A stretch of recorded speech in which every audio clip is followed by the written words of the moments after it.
ہر عبادت کا پتہ نہیں کہ وہ قبول ہیں یا نہیں، مگر درود شریف ایسی عبادت ہے جو ادا ہوتے ہی قبول ہو جاتی ہے۔ تہجد کی دعائیں تو دنیا بدل دیتی ہیں، تم تو پھر نصیب کا بدلنا مانگ رہے ہو۔ اور پھر میں نے لوگوں سے زیادہ اپنے اللہ کو راضی کرنا مناسب سمجھا۔ اللہ آزماتا ہے اپنے پسندیدہ بندے کو اس چیز سے جو اسے بہت پیاری ہوتی ہے، تاکہ اس چیز کی طلب انسان کو اپنے رب سے ملوا دے اور وہ اسی سے امید رکھے۔ تو اپنے پروردگار کی تعریف کے ساتھ تسبیح کرو اور اس سے مغفرت مانگو، بے شک وہ معاف کرنے والا ہے۔ اس پر یقین اتنا مضبوط کر لو کہ آج نہیں تو کل، کل نہیں تو پرسوں، ان دعاؤں پر بھی کن کہہ دے گا جو ناممکن نظر آتی ہیں، اور یہ کہ انسان کو وہی ملتا ہے جس کی وہ کوشش کرتا ہے۔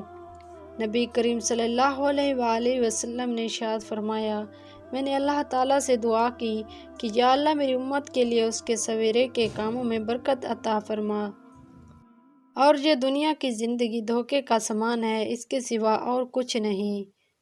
شفا بن جاتے ہیں وہ آنسو جو تاک راتوں میں بہائے جاتے ہیں، کون کہتا ہے اللہ، اور پل میں مقدر بدل جاتے ہیں۔ قبروں پر پاؤں رکھنے سے ڈرنے والے لوگ کتنی بے دردی سے زندہ لوگوں کو کچل دیتے ہیں۔ خدا کی بنائی ہوئی حدود کو توڑ کر خدا سے ہی بے سکونی کا شکوہ کیوں کرتے ہو؟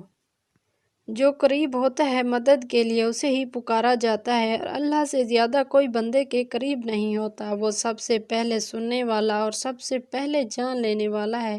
اسے لفظوں میں کہنے کی ضرورت نہیں، اسے لکھ کر درخواست دینے کی بھی ضرورت نہیں، اسے دلیلیں بھی نہیں چاہیے کہ ہمیں مدد کیوں چاہیے۔ اس ذات تک پہنچنے کے لیے بس اسے پکارنا پڑتا ہے۔ وہ سب کا دوست ہے، سب کا مددگار ہے۔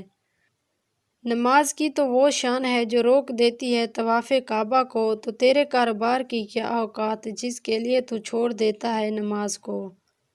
ایک بات پر ایمان رکھے، جو انسان ہمارے حق میں بہتر نہ ہو، اللہ اس انسان کو ہم سے دور کر دیتا ہے۔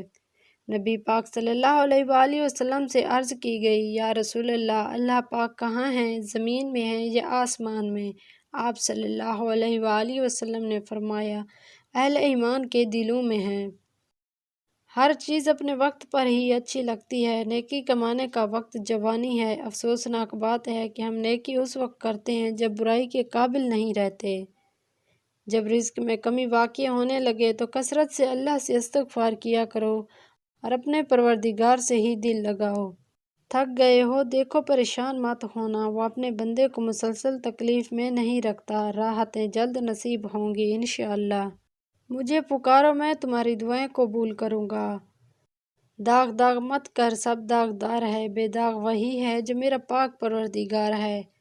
اے ایمان والو، جب کوئی مشکل درپیش ہو تو صبر اور نماز سے مدد لو، یقیناً اللہ صبر کرنے والوں کے ساتھ ہے۔